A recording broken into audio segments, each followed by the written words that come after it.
सर्वप्रथम मैं माता सरस्वती को प्रणाम करता हूँ और आप सभी मेरे प्रिय भाइयों एवं बहनों को मैं हृदय से अभिवादन व्यक्त करता हूँ। जैसा कि हम लोगों ने पिछली कक्षा में वर्णमाला को देखा था और वर्णमाला के ऊपर हम लोगों ने उसकी परिभाषा को, भाषा क्या होती है, इन सभी के ऊपर वर्गीय व्यंजन क्या होते हैं, स्पर्श व्यंजन क्या होते हैं, इन सभी के ऊपर हम विस्तृत चर्चाएं किए थे। उसके बाद अब हम आगे बढ़ते हैं, उसी क्रम में अपनी कक्षा को हम आगे की ओर बढ़ाएंगे। अब आगे की ओर हम देखते हैं स्वर किसे कहते हैं। आपकी स्क्रीन पर यहाँ पे दिख रहा होगा ये स्वर। ये स्वर कहते किसे हैं? ये क्या है? स्वर। स्वर किसे कहते हैं? अब हम स्वर के ऊपर चर्चा करेंगे। इसकी पिछली कक्षा में आपको किसी भी प्रकार की कोई समस्या हुई हो तो कृपा करके उसे मुझ तक पहुँचाएँ, उसका निदान अवश्य किया जाएगा। आप कमेंट बॉक्स में कमेंट करके बताइएगा, उसका निदान मैं अवश्य करूँगा, ठीक? किसी भी प्रकार की समस्या हो आप मुझे बताइए, ठीक है? अब हम अपनी कक्षा को आगे करने की ओर अनुमति चाहेंगे। किसी प्रकार की कोई समस्या हो, जो मैं पढ़ाऊँगा इसमें, तो बेझिझक आप उसको बताइएगा। तो आगे की ओर बढ़ते हैं हम, ठीक? देखिए यहाँ पे लिखा हुआ है स्वर। अगर मैं आपसे पूछूँ स्वर कहते किसे हैं? इसमें लिखा हुआ है स्वर। स्वर किसे कहते हैं? वह ध्वनि जिसका उच्चारण करते समय हवा अबाध गति से बाहर, मुख से बाहर निकल जाती है। देखिए यहाँ पे लिखा हुआ है स्वर। स्वर किसे कहते हैं? देखिए वह ध्वनि जिसका उच्चारण करते समय, वह ध्वनि जिसका उच्चारण करते समय, वह ध्वनि जिसका उच्चारण करते समय हवा अबाध गति का मतलब होता है वो रुकती नहीं है, उसके मार्ग में किसी भी प्रकार की कोई बाधा उत्पन्न नहीं होती है। अबाध गति से मुख से बाहर निकल जाती है, अर्थात हवा को मुखांगों की बाधा के सामना नहीं करना पड़ता। मुखांग के अंदर जैसे आपके जीवा हो गए, तालु हो गए, दंत हो गए, ओष्ठ हो गए, यानी इन सभी का सामना नहीं करना पड़ता, उसे स्वर कहते हैं। उसे क्या कहते हैं? स्वर कहते हैं। उसे क्या कहते हैं? स्वर कहते हैं। आया समझ में? इसमें आपको किसी प्रकार की कोई समस्या हुई हो तो मुझे बताइए यार।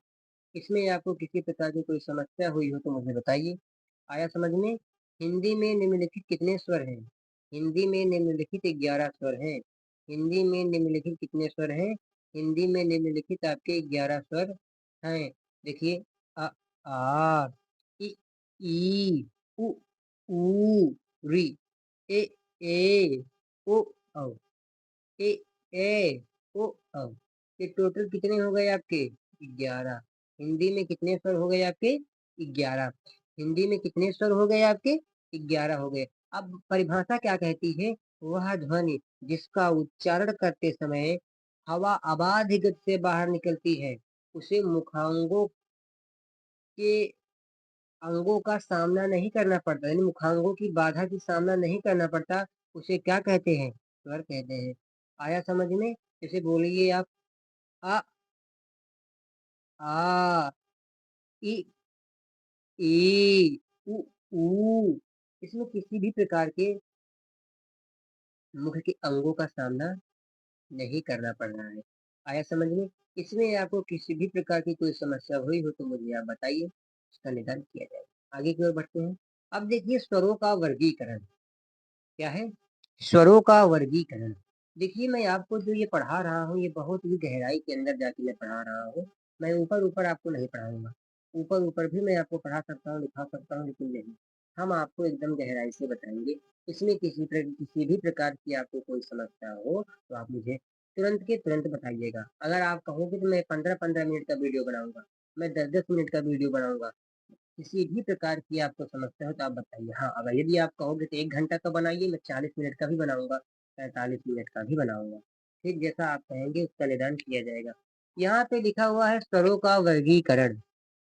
मुख में जीवा की स्थिति के आधार पर। अब देखिए स्वरों का वर्गीकरण जो है आपके कई तरीके से होते हैं। स्वरों का जो वर्गीकरण है वो कई तरीके से है। मुख में जीवा की स्थिति के भी आधार पे है। अब आपसे कहूँ तो मुखाकृति के आधार पे भी है। यानी ये आप मान के चलिए स्वरों का वर्गीकरण कई प्रकार से है। जैसे मुख के खुलने के आधार पर भी स्वरों का वर्गीकरण है। उच्चारण उच्चारण करते हैं, बोलते हैं, उसके आधार पर भी इसका वर्गीकरण है। रचना निर्माण के आधार पर भी इसका वर्गीकरण है। मतलब स्वरों का वर्गीकरण जो है वो कई तरीके से होता है। उच्चारण में लगने वाला समय काल के अनुसार भी इसका वर्गीकरण किया गया है। तो मैं एक एक वर्गीकरण के ऊपर चर्चा करूंगा और ये बहुत ही महत्वपूर्ण वर्गीकरण है, ये आप मान के चलिए। मुख में जीवा की स्थिति के आधार पर स्वरों का पहला वर्गीकरण जो है आपका, मुख में जीवा की स्थिति के आधार पर अग्र स्वर, मध्य स्वर, पश्च स्वर कितने भागों में बांटा गया इसके जीवा के आधार पे? अग्र स्वर, मध्य स्वर, पश्च स्वर। अग्र स्वर, मध्य स्वर, पश्च स्वर। अग्र स्वर, मध्य स्वर, पश्च स्वर। इसमें किसी भी प्रकार की कोई समस्या हो तो मुझे आप बताइए। अब देखिए अग्र स्वर क्या है। अब देखिए जो है आपका अग्र स्वर कहते किसे हैं? अग्र स्वर, अग्र स्वर आपका है क्या? अग्र स्वर आपका है क्या? देखिए अग्र स्वर आपका ये क्या है? ये क्या है? अग्र स्वर। अग्र स्वर किसे कहते हैं? देखिए वे स्वर जिनके उच्चारण में जीवा मुख के अग्र में रहती है। वे जैसे देखिए मान के चलिए ये आपका मध्य स्वर है। ये आपका मध्य स्वर है। मैं आपको एक डायग्राम के माध्यम से समझाने की प्रयत्न कर रहा हूँ। ये आपका डायग्राम है, इसके माध्यम से मैं आपको समझाने का प्रयत्न कर रहा हूँ। ये आपका मध्य है, ये आपका पश्च है और ये आपका अग्र। अब देखिए कैसे, इसकी परिभाषा को पहले आप समझिए, क्योंकि जब परिभाषा समझ में आ जाएगी ये अपने आप समझ में आ जाएगा, इसमें आपको किसी भी प्रकार की कोई समस्या नहीं। देखिए परिभाषा को आप देखिए, मैंने कहा अग्रशय। अब देखिए वे स्वर, ध्यान समझिएगा, वे स्वर नाम से ही स्पष्ट हो जा रहा है अग्र। वे स्वर जिनके उच्चारण में जीवा मुख के अग्र में रहती है। वे स्वर जिनके, जैसे देखिए ई, ए, ए, रि, रि, यानी वे स्वर जिनके उच्चारण में, ये सब आपके स्वर ही तो है। वे स्वर जिनके उच्चारण में जीवा मुख के अग्र में रहती है उन्हें अग्र स्वर कहते हैं। जैसे बोलिए ई, ई, ई, आपकी जीवा जो है वो आगे आ रही है। जब तक आप बोलेंगे नहीं तब तक आपको समझ में नहीं आएगा। इसलिए मैं चाहूंगा कि आप इसको बोलिए एक बार। देखिए ये क्या है? ई। ठीक, देखिए, देखिए बोलिए ई, ई, ई, इसमें आपकी जो जीवा है ना वो मुख के अग्र में है, इसलिए इसे अग्र स्वर कहते हैं। अब देखिए अगर ना क्लियर हुआ हो ना तो इसको छोड़िए, अब बीच में आइए मध्य स्वर, तो ऑटोमेटिक क्लियर हो जाएगा। ठीक है, मध्य स्वर किसे कहते हैं? वे स्वर जिनके उच्चारण में जीवा मुख के मध्य में रहती है उन्हें मध्य स्वर कहते हैं। हिंदी में मध्य स्वर केवल एक ही है। हिंदी में, पूरी हिंदी में आपका जो मध्य स्वर है वो केवल एक ही है। मध्य स्वर आपका केवल कितना है? एक ही है। ये ये तो क्या है? मध्य स्वर। पूरे हिंदी में आपका जो मध्य स्वर है वो केवल एक है। वो क्या है? अ, आ, आ, आ, आ। जब अब आ बोलेंगे तो आपकी जो जीवा है ना वो सिकुड़ के बीच में रहेगा। आ, वो पीछे की ओर भागती है, पीछे की ओर भागेगी। जब पीछे की ओर भागेगी वो मध्य में आ जाता है, यानी तालू के नीचे आ जाएगी, एकदम बीच में चली जाएगी, दांत से थोड़ा पीछे हट जाएगी और ये ताल के बीच में आ जाएगी। आ, आ, आ, आ। बोलिए। इस जब ये मध्य में आने के कारण इसे मध्य स्वर कह दिया गया। आ क्या है आपका? आ, आ क्या है आपका? आ, आ, आ, ये आ जो है क्या है आपका? ये आ जो है आपका मध्य स्वर है। पूरी हिंदी में केवल एक ही मध्य स्वर है आपका आ। ठीक, ये बड़ा इंपॉर्टेंट है, इसको नोट कर लेना आप। ठीक, आया समझ में? अग्र स्वर, मध्य स्वर। अग्र स्वर क्या है? अग्र स्वर उसे कहते हैं जिन स्वरों के उच्चारण में जीवा जो होती है मुख के आगे आ जाती है।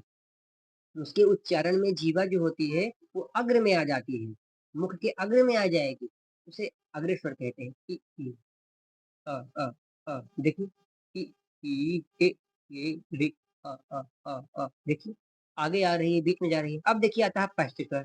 अब पश्च स्वर क्या है? देखिए वे स्वर जिनके उच्चारण में, देखिए इसकी परिभाषा रटने की आवश्यकता नहीं है, एक परिभाषा याद कर लो। वे स्वर जिनके उच्चारण में जीवा मुख के मध्य में रहती है मध्य स्वर, जीवा मुख के अग्र आ जाती है अग्र स्वर, जीवा मुख के पीछे जाती है पश्च। रटना नहीं है किसी चीज को। ठीक है, आशा करता हूँ आपको समझ में आ रहा है। अगर ना समझ में आए तो कृपा करके मुझे बताइएगा, उसका भी निदान अवश्य किया जाएगा। ठीक है, आगे की ओर बढ़े हम। अब देखिए पश्च स्वर किसे कहते हैं? पश्च स्वर है क्या? वे स्वर जिनके उच्चारण में जीवा मुख के पश्च भाग में रहती है। पश्च का मतलब क्या होता है? स्वर कहते हैं ये निम्नलिखित उ उ एकदम पाछे भाग जाती है, एकदम पीछे। अब पार्श्व अगर होता तो वो बगल होता है, पश्च मतलब पीछे होता है, पार्श्व मतलब बगल होता है, साइड होता है। इसलिए पश्च और पार्श्व में अंतर होता है, ठीक है? पश्चिम मतलब पीछे, पीछे भाग जाती है, उसे क्या कहते हैं आपका? पार्श्व स्वर कहते हैं। देखिए, आ आ ऊ ऊ उ ओ आ बोलिए, देखिए, देखिए आप। आ उ ऊ उ औ एकदम पीछे भाग जा रही है आपकी जीभ, एकदम पीछे की ओर चली जा रही है। आ बोलिए, ये क्या है आपका? आ बोलिए इसे, क्या है आपका? बोलिए। इसमें क्या होगा? इसके उच्चारण में जीवा जो है आपका सीधा का सीधा मुख के पीछे की ओर भाग जा रहा है, इसलिए इसे पश्च स्वर कह देते हैं। अब मुझे आप बताइए, मुख में जीवा की स्थिति के आधार पर स्वरों को 3 भागों में बांटा गया है। मुख में जीवा की स्थिति के आधार पर, क्योंकि ये सभी जीवा के ही आधार पे बोले जाते हैं आपके, इसलिए इसे स्वर का जो वर्गीकरण कर दिया गया है। 11 स्वर होते हैं आपके हिंदी में, इनका वर्गीकरण काल के आधार पे भी किया गया है, मुख के ओष्ठ के आधार पर भी किया गया है। और देखिए यहाँ पे क्या अग्र स्वर, मध्य स्वर, पश्च स्वर या कि मुख में जिह्वा की स्थिति के आधार पर कर दिया गया है। इसमें अगर मैंने पहला क्या देखा? पहला वर्गीकरण क्या है? मुख में जिह्वा की स्थिति के आधार पर। दूसरा वर्गीकरण ओष्ठ के आधार पर, मुखाकृति के आधार पर, ओष्ठों के आधार पर। जैसे आपका ओष्ठों के आधार पर कैसे होगा? उ उ उ उ बोलो, उ उ उ उ ये क्या है? आपकी जब ऊ बोलोगे तो आपके जो ओंठ है वो गोल हो जा रहे हैं, इसीलिए इसको 2 भागों में बांटा गया, वर्तुल और प्रसरित। प्रसरित प्रसरित का मतलब होता है आवृत्ताकार, आवृतमुखी। और वर्तुल का मतलब होता है वृत्ताकार यानी गोलाकार यानी वृत्तमुखी। वर्तुल, वर्तुल का मतलब ही होता है जैसे सर्किल के आकार का हो जाएगा, वृत्ताकार हो जाएगा, वर्गाकार हो जाएगा। सॉरी सॉरी, वर्गाकार नहीं, गोलाकार, क्षमा करिएगा, गलती होगी। वर्गाकार नहीं, गोलाकार हो जाता है, ठीक है? प्रसरित का मतलब होता है आवृतमुखी। आवृतमुखी का तात्पर्य होता है आवृत्ताकार। प्रसरित का मतलब ही होता है प्रसारण यानी फैल जाता है। अब ज्यादा समझ में आया क्योंकि ये शब्द थोड़ा कठिन थे। प्रसरित का मतलब ही होता है फैलना, ठीक? ये 2 आधार पे किया गया। इसमें इसको याद करना, मुख्य में जीवा के आधार पे वर्गीकरण कितना स्वरों का कितना है? 3 तरीके से हुआ, अग्र मध्य पश्च। ओष्ठों के आधार पे कितने तरीके से हुआ? 2 तरीके से हुआ। तो कौन कौन से हुआ? वर्तुल, वर्तुल मतलब गोलाकार, वर्तुल के आधार पे हुआ। और दूसरा किसके आधार पे हुआ? प्रसरित के आधार पे हुआ। दूसरा किसके आधार पे हुआ? प्रसरित के आधार पे हुआ। अब हम चाहेंगे कि जो दूसरा वर्गीकरण है उसको मैं कल देखूं, क्योंकि अगर अभी उसको भी मैं बता दूंगा आपको समझने में थोड़ा परेशानी हो जाएगी, ठीक? लेकिन मैं रैंडमली आपको बता दिया। प्रसरित का मतलब होता है फैलना, प्रसरित का मतलब क्या होता है? फैलना। और वर्तुल का मतलब होता है गोलाकार। ओष्ठों के आधार पे इसका वर्गीकरण किया गया। अब मैं जैसे इसको आपको कल बताऊंगा, आपको इतना सही अच्छे से समझ में आएगा कि कुछ कहा नहीं जाता। कल मैं ये आप मान के चलिए, जितना वर्गीकरण स्तरों का जितना भी वर्गीकरण है, कल की वीडियो में पूरा का पूरा वर्गीकरण समाप्त हो जाएगा। कल के वीडियो में पूरा का पूरा वर्गीकरण उसका समाप्त करके फिर मैं अपनी कक्षा की ओर प्रस्थान करूंगा। इसमें आपको स्वरों का वर्गीकरण या फिर स्वरों को समझ, स्वर क्या है, स्वरों का वर्गीकरण, इसको समझने में अगर आपको किसी प्रकार की कोई समस्या हुई हो तो मुझे बताइए। अग्र स्वर किसे कहते हैं, मध्य स्वर किसे कहते हैं, पश्च स्वर किसे कहते हैं, ये सब मैंने आपको बता दिया परिभाषा सहित। हाँ, यदि आप लिखना चाहो तो परिभाषा लिख सकते हो। परिभाषा को भी मैंने लिख रखा है यहाँ पे। देखिए, वे स्वर जिनके उच्चारण में जीवा मुख के अग्र में रहती है उन्हें अग्र स्वर कहते हैं। देखो यहाँ पे मैं आपको नोट करा देता हूँ। देखिए यहाँ पे, वे स्वर जिनके उच्चारण में जीवा मुख के अग्र में रहती है उन्हें अग्र स्वर कहते हैं। ये निम्नलिखित ई, ए, ए, देखिए ये क्या है आपके? ये क्या है आपके?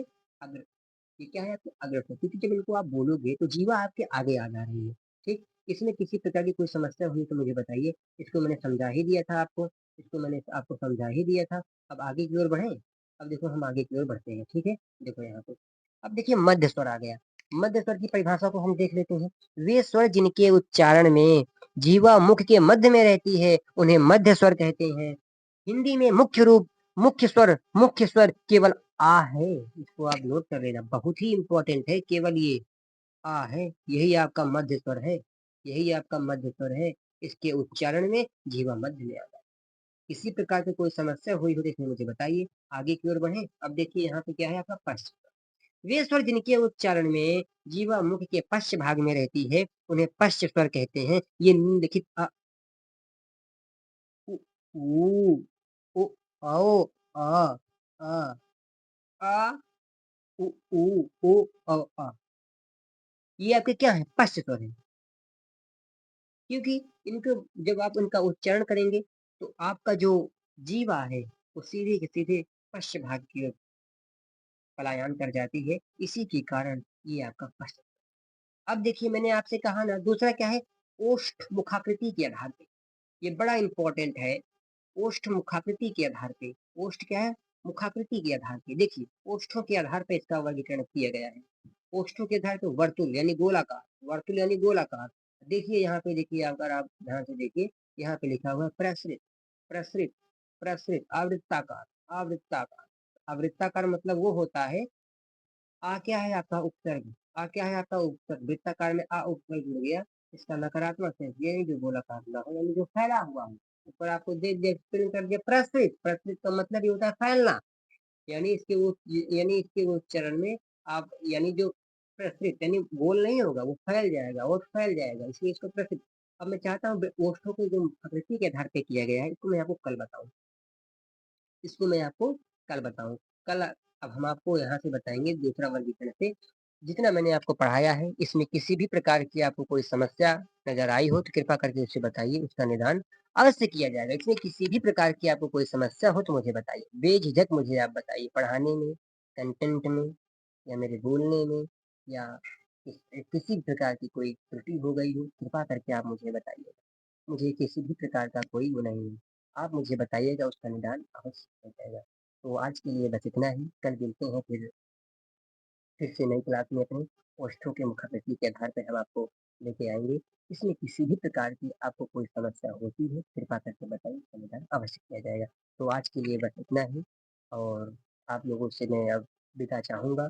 जय हिंद जय भारत और आप सभी के माता पिता को मेरा कोटि कोटि नमन। जय हिंद जय भारत मेरे प्यारे साथी।